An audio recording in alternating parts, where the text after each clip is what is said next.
The first time my boots touched that Italian sand, I knew something was off. I was just 21 years old. The sea looked calm, the sky clear, like it was promising us a break. But deep in my chest I felt it, that quiet warning only soldiers understand. In war, anything that feels easy is usually a trap. My name's Thomas Gallagher, I'm 99 now, and I live in a small house on the edge of New Jersey. Every morning I start the same way, a strong cup of coffee and a few minutes sitting on the porch, listening to the wind coming off the Atlantic. That sound has been with me since I was a boy. But sometimes when I close my eyes, I don't hear the ocean calling me home anymore. I hear Anzio.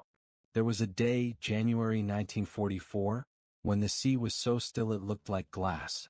And even then, I knew that silence was hiding something terrible. That calm, that beautiful lie, was the beginning of the toughest trap we'd ever fall into in Italy. And that's why I'm telling you this, my friend. Because every time I close my eyes, I can still see that Italian coastline, just as it was in January of 1944.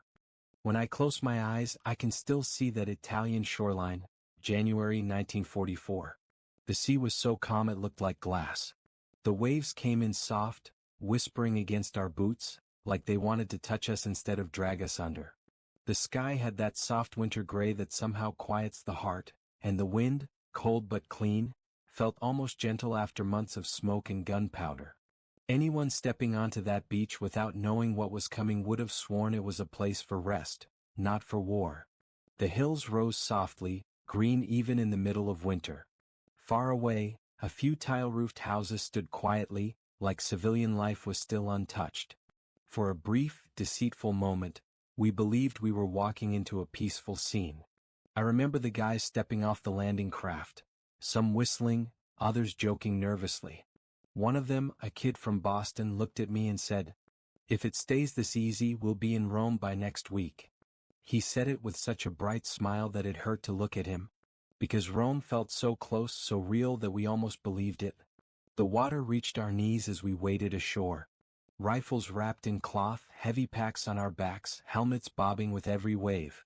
And strangely, no one shot at us. No machine gun fire from the cliffs. No artillery from inland. Just silence. A silence we mistook for luck. I'll never forget that feeling, my friend. That pounding in my chest, waiting for the first shot that never came. The sound of our boots sinking into the sand was the only thing we heard.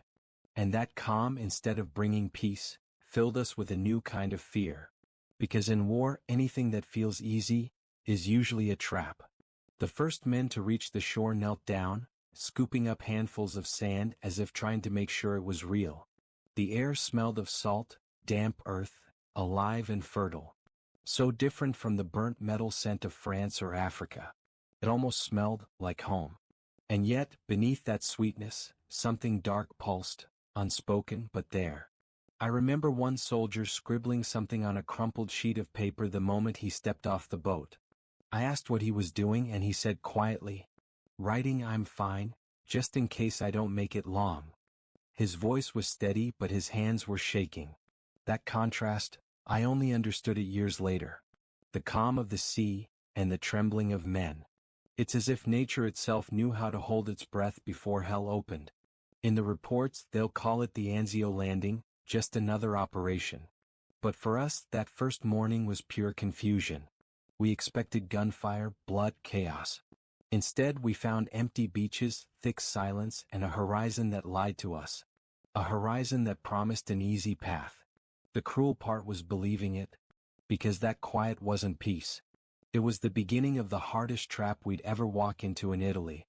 And even now, when I hear the sound of the sea, I don't think of vacations or rest. I think of Anzio. Of that quiet coast that welcomed us with open arms, only to close them like a prison soon after. If there's one thing we were fooled by that January of 1944, it was hope. The sunrise over Anzio felt different that morning, like it was carrying promises. The sun came up shyly, slipping through the clouds, painting the beach with a soft golden light. The reflections on the water looked like fire, not the fire of war but the fire of life. Our officers kept saying the road to Rome was open. "A quick strike and we'll be there in a few days," they said. And the worst part is, we believed them. Many of us looked north, imagining the streets of the eternal city, the piazzas, the churches, the feeling of having survived something enormous just to reach a place that felt immortal. I remember one of my buddies, Michael, he'd barely seen Europe outside the battlefields. He smiled and said, "When we get to Rome, the first thing I'm gonna do is walk into a church and light a candle. Not for me, for my mom." Simple words, but they carried so much weight. I didn't answer, I just looked at him. Because I had my own small dreams too. A hot meal, a dry bed, a letter from home. Those little dreams, my friend, were what kept us standing. For a moment we felt invincible. Empty beaches, no gunfire, the calm sea, everything made us believe that, for once, luck was on our side.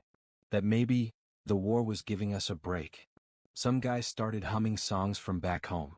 Others wrote quick letters saying, "We're fine, we'll be in Rome soon." In every glance, every gesture, there was a spark of hope. Even the older soldiers, the ones who'd already seen too much, allowed themselves a brief smile. Because the human heart always clings to an illusion, even when it's only a mirage. I still remember an old Italian man walking slowly toward us from the edge of the beach. He held a small bottle of wine in his hand and whispered, "Benvenuti, forse la guerra finis presto." Welcome, maybe the war will end soon. That moment felt so human, so warm, that for a second we forgot where we were. We held on to that hope like shipwrecked men cling to a piece of wood in the middle of the sea. But the cruel thing about war, my friend, is that it always gives you a sip of hope before it twists the knife. That dawn in Anzio was full of illusions. We could almost touch Rome. We thought it would be quick, clean, victorious. We didn't know we were stepping into a mousetrap dressed as a promise. That was our sunrise, golden, hopeful, deeply human. A dawn I still carry in my heart. Because it was the last moment of light before the shadow closed in around us. For the first few days after the landing, we lived inside an illusion. The beach seemed calm, almost kind. Mornings came gray but peaceful, and the sea kept moving in that quiet rhythm that makes you forget danger for a moment. There were times when you could almost believe the war had ended. You'd see men washing their uniforms in the salt water, writing letters, sharing cigarettes. The sound of hammers from the engineers mixed with laughter, with voices talking about home, about girls, about going back someday. It felt impossible to think that hell was waiting just beyond those hills. I remember looking around and thinking, maybe this time will be different. Maybe this was where the war would finally get tired of itself. The officers walked among us with calm confidence, talking about progress, about plans, about Rome. So close we could almost picture it. "Just a few more days," they said, "and we'll be drinking Italian wine." And we believed them. Because the heart needs something to hold on to when fear goes quiet for too long.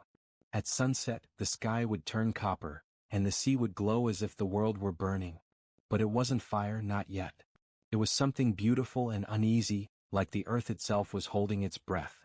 I still remember the voice of an old sergeant, a veteran from Africa, leaning close and whispering, "Too quiet, kid. I don't like it." He was right. But none of us wanted to hear it. We preferred to believe the calm would last. That the enemy had retreated. That maybe, for once, the war had surrendered before we did. At night, some of the men sang softly. Others slept on the warm sand, staring at the sky as if every star was a promise. I did the same. I closed my eyes and for a moment, I swore I could hear the silence of victory. But that silence, it wasn't peace. It was the sound a predator makes before it leaps. Now, all these years later, I understand something. Those calm days were the most dangerous of all. Because they made us believe. Because in every laugh, every fire we lit at night, the enemy crept one step closer. My friend, sometimes the perfect trap doesn't feel like a trap at all. It feels like rest. Like a deep breath right before the blow. And that's what Anzio was in those first days. A beautiful illusion, fragile and gentle, wrapping us in its arms.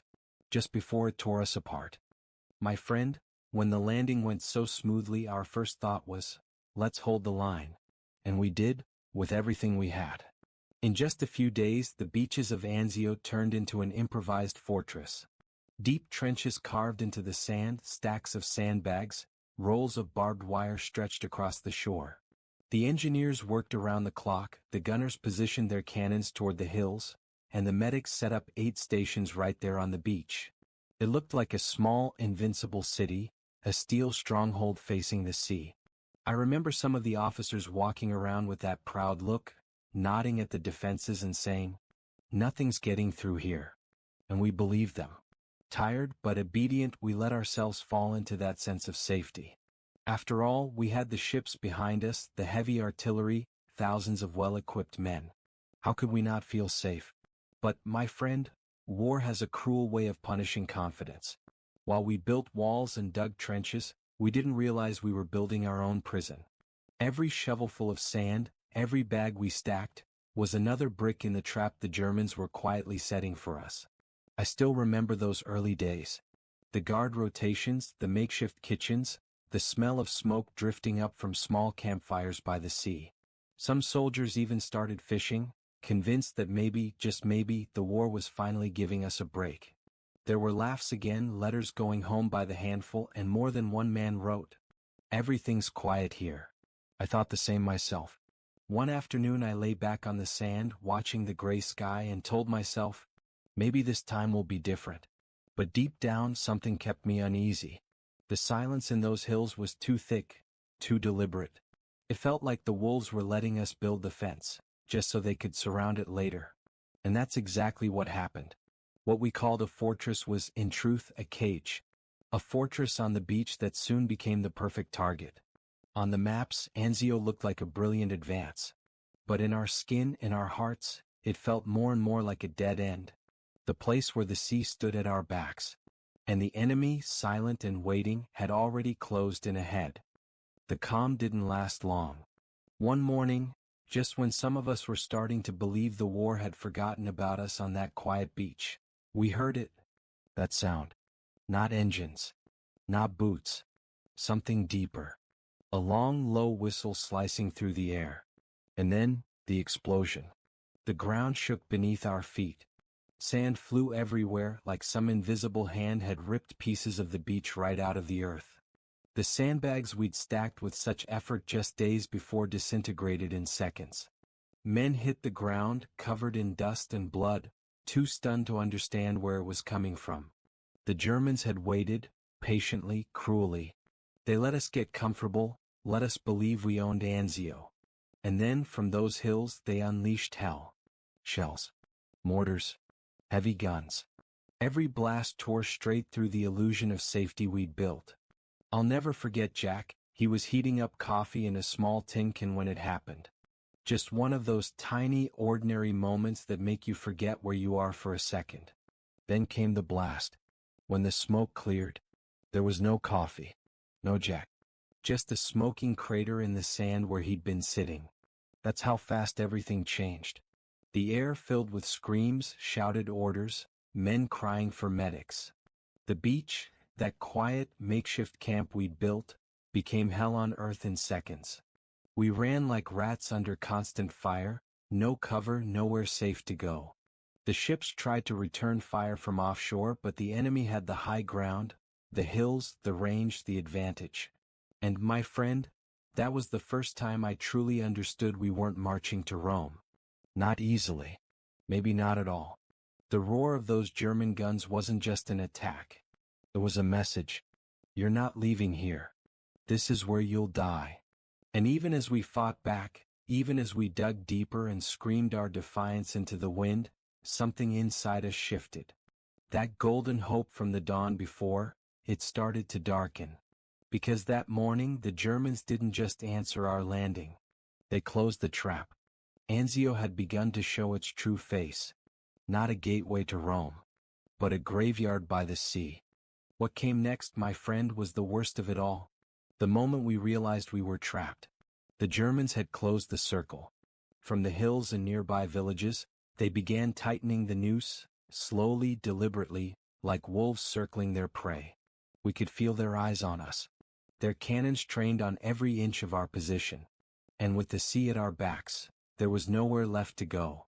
That beachhead, the one that had once felt like a victory, had turned into a prison. A cage of sand, mud, and barbed wire. Every attempt to push inland met a storm of crossfire. Every move toward the flanks was cut down by ferocious counterattacks. And retreat meant admitting defeat and diving straight into the sea. The trenches became our home, and our grave in waiting. They were shallow, waterlogged ditches where the mud mixed with blood. We slept there, ate there, trembled there every time an artillery shell landed too close. It felt like living underground, waiting for the ceiling to cave in at any moment. Nights were the hardest. We couldn't even light a fire. The smallest flicker of flame could draw enemy fire within seconds. We moved in darkness, crawling through the mud, barely breathing. The sound of a single boot sinking into the wet ground was enough to set every nerve on edge. One night, a young soldier next to me whispered, "I don't think we're fighting anymore. I think we're just waiting to die." I didn't have an answer for him, because deep down I felt the same. Yes, we were still resisting. We still manned the lines, still loaded the guns, still answered every order. But each day felt borrowed, like time itself was on loan, and the debt could be collected at any moment. The siege of Anzio wasn't just military. It was psychological. Each man who sat in those trenches knew that death didn't need an invitation. It could come as a stray bullet, a misplaced shell, or a sudden collapse of the earth that buried you alive. There was no escape, no pause, no mercy. Anzio wasn't a battle that moved forward. It was a slow, suffocating trap where every minute of survival felt like an eternity. And I still remember, looking toward the horizon and seeing Rome out there, so close you could almost imagine the bells ringing in the distance. And yet knowing with every fiber of your being that you'd never reach it. Because the truth of Anzio wasn't the fight. It was the waiting. The endless waiting, between one heartbeat and the next, wondering if it would be your last. My friend, if I close my eyes I can still hear that sky. It wasn't blue. It wasn't gray. It wasn't even a sky anymore. It was a mouth of fire, open above our heads. The Germans rained down artillery without mercy. By day the shells fell one after another, lifting walls of sand and dirt that swallowed men whole.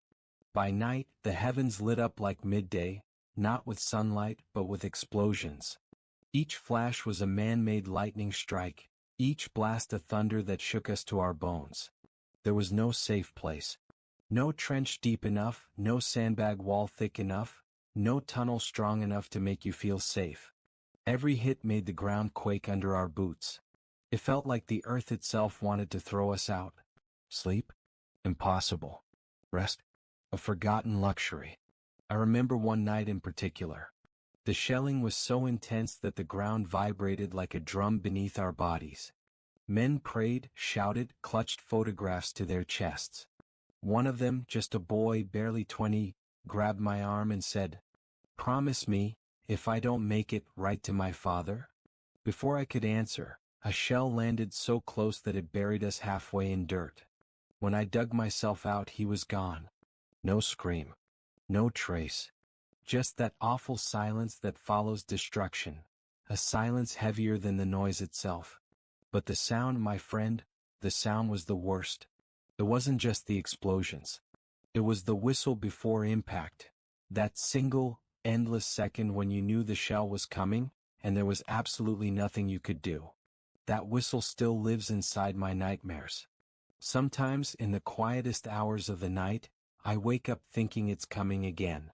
The Allied ships fired back from the sea, turning the entire coastline into a storm of echoes and rage. There was no sense of direction, only chaos. Each explosion felt like a monster born out of fire, devouring everything in its path. Living under the bombs wasn't living. It was surviving with your jaw clenched, your heart racing, and your soul praying that the next shell wouldn't have your name on it. The sky, that calm, beautiful sky that had once promised hope, had become our cruelest enemy. Because we no longer looked up searching for light. We looked up waiting for the next hit. And when you've lived like that, when every breath feels borrowed and every heartbeat could be your last, you stop being afraid of death. You start being afraid of time. Of how long you'll have to keep living through it. My friend, if you really want to understand what Anzio was, don't think of big offensives or maps spread out on generals' tables. Think of mud. Mud up to your knees. Mud in your clothes, in your food, in your soul. The trenches were nothing more than ditches filled with freezing water. We slept on wooden boards laid across the muck, wrapped in damp blankets that couldn't keep out the cold. Every time it rained, and it rained often, the trenches turned into vast puddles where rats and men shared the same narrow space. Some nights I woke up with the feeling that the mud was swallowing me inch by inch. Food was scarce and always cold. Canned meat, hard bread that could break your teeth, coffee that tasted more like water than hope. Sometimes you had to choose between eating with mud or not eating at all. And still, that little piece of bread shared between 2 or 3 men tasted like heaven. Because in that hunger, sharing became the only act of defiance we had left. I remember a soldier who found an apple in the pocket of a dead farmer. He cut it into 4 pieces and passed them around as if it were a feast. The juice stung our tongues, sour, sharp, but for a few seconds we felt alive again. For that moment, the war hadn't stolen everything from us. The cold was another enemy. The sea wind slipped through every gap, and our wet uniforms hung heavy on our bodies like chains. Many men coughed day and night, sick with nothing to cure them. Fever mixed with exhaustion, and some simply didn't wake up one morning. Not because of bullets, but because their bodies had finally given up. And yet, my friend, inside that trap we learned to hold on to the smallest things. A letter from home that somehow made it through. A photo folded 4 times, passed from hand to hand like a sacred relic. The faint warmth of a cigarette, shared by 3 men under one helmet, trying to stay dry under the same patch of sky. Those small gestures, that fragile humanity, kept us alive even when we were half buried in misery. Anzio wasn't just bombs and fire. It was mud and cold and hunger and a silence so heavy it pressed against your chest. It was the daily ritual of surviving one more day, even when every sunrise felt like a dare from fate itself. And sometimes I still ask myself, my friend, how did we do it? How did we hold on inside that trap, that corner of the world where life felt farther away than Rome itself? Maybe it wasn't strength. Maybe it was something smaller, stubbornness, love, or the simple refusal to let the world forget we were still human. My friend, when I think back to Anzio, the pain that lingers isn't from the bombs or the hunger. It's from the faces that never came back. The ones nobody talks about. The anonymous sacrifices. The men who died without medals, without speeches, but who held the line with their blood so the rest of us could live. I remember one desperate dawn, gray cold, when the Germans tried to break through our front. A group of 20 of our boys ran out to stop them, fully knowing they'd probably never return. I saw them go, their silhouettes lit by the flash of artillery fire. I saw them fall one after another. And yet, they stopped the advance long enough for us to hold the position. No newspaper ever printed their names. No monument was built in their honor. But I keep them here, in my memory, as the invisible heroes of that cursed beach. There were smaller acts too, quiet ones that no one ever saw. A soldier who crawled out of his trench under machine gun fire to drag a wounded man to safety. Another who threw himself over a grenade to save the 3 men beside him. Or the one who ran out of bullets and still charged with a bayonet against impossible odds. Stories that never made it into the books, but were greater than any general strategy. I'll never forget Thomas, just 19 years old. Before a suicide mission to cover our retreat, he showed me a photo of his girl. He said, "If I make it back, I'm going to ask her to marry me." He never made it back. I found that photo later, folded, muddy, torn, still tucked in his pocket after the battle. I kept it for years, like a quiet promise I didn't want the world to forget. That's the cruelty of war, my friend. People remember the numbers, so many dead at Anzio, as if they were just statistics on a page. But behind every number was a face, a dream, a broken promise. And every single one of them deserves to be remembered. Because Anzio wasn't just a battle. It was an altar of anonymous sacrifice. A place where men died without glory, but with the greatest kind of courage. The courage to give everything for the man beside them. And me, I survived. And because I did, I carry a debt that no time can erase. That's why I tell you these stories, my friend. so that their invisible names won't vanish into the silence of history. If there's something that kills slower than bullets, it's time. At Anzio, the days turned into an invisible prison. The front didn't move. The hills stayed in German hands. And we were stuck there, trapped between the sea and the fire. Hours crawled by as if the clock itself had given up. The routine never changed. Stand guard, stay low, duck when the shells came, clean the rifle, try to sleep in the mud. And every day felt exactly like the one before it, until you couldn't tell if it was Monday or Thursday or Sunday anymore. It was like living in a loop, a never-ending weight that slowly ate away at your soul. The worst part wasn't the fear. It was not knowing. Not knowing if tomorrow we'd be ordered to move forward, or if we'd stay there for weeks, months, maybe forever. That uncertainty broke men from the inside out. Some started talking to themselves. Others wrote the same letter over and over, as if repeating the words could hold their sanity together. And some just stopped talking at all. They'd sit there staring into nothing, their eyes empty, as if part of them had already left that beach. I remember one man, Samuel. Every morning he'd ask, "Are we moving out today?" And every evening when the answer was no, I could see him sink a little deeper inside himself. One day he stopped asking. He just looked at the ground, quiet, like a man who'd run out of hope. Nights were the hardest. Between bombardments, the silence pressed down on us like weight. Some tried to sleep by telling stories about home. Their kids, their sweethearts, the smell of their streets back in Ohio or New York. Others just smoked in silence, eyes lost in the dark, waiting for dawn to bring something. Anything. But every dawn looked the same. Mud, cold, and the echo of distant guns. It was like waking up inside the same nightmare, again and again. That weight, my friend, was a war within the war. Not against the enemy in front of us, but against the one inside. Against fear. Against hopelessness. Against the quiet truth that life was moving on somewhere far away, while we were still sinking in that endless swamp. Anzio wasn't just a battlefield. It was a wound that refused to heal. A place where time itself stopped. And we learned that survival isn't just about staying alive. It's about not letting time erase who you are. And when I think back now, that's what hurts the most. Not the bombs, not the bullets, but the long wait. The feeling that the world kept turning without us. After so long trapped in that pit, there came a day when hell finally opened a door. It didn't happen suddenly, no heroic music, no grand victory like in the movies. It was slow. It was bloody. It was painful. But it was the way out. The orders were clear. Advance, break the line, open the road to Rome. Many of us hesitated. After months buried in mud and fear, we wondered if we had any strength left at all. Our bodies were exhausted. But our souls were burning to get out of that prison of sand. I remember that first day of the attack. The sky was thick with smoke, and the ground shook under the weight of Allied artillery preparing the breakthrough. The noise was deafening. But somewhere inside that thunder, a spark appeared. Hope. Men looked at each other, and for the first time in months I saw smiles. Tired smiles covered in dirt and ash, but real smiles. The kind that come from remembering you're still alive.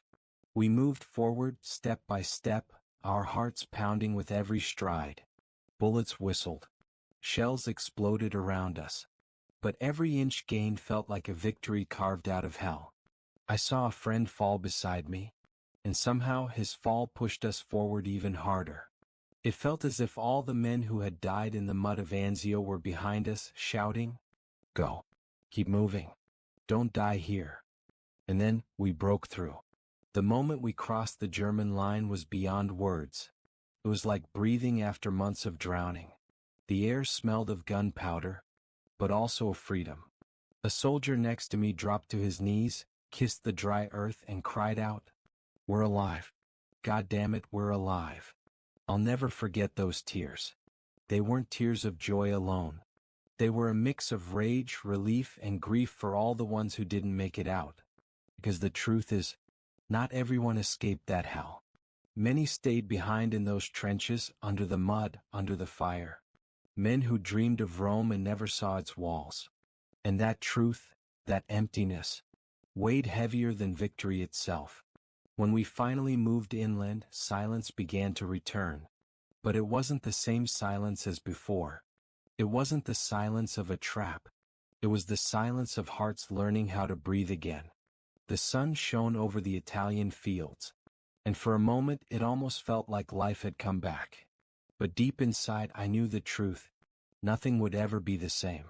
The escape from Anzio was like waking from a nightmare, only to find that the nightmare had left scars on every one of us. Yes, we got out, but every step forward carried the weight of those who didn't. That was our real victory. Not the kind that earns medals or headlines, but the simple human triumph of still being able to breathe.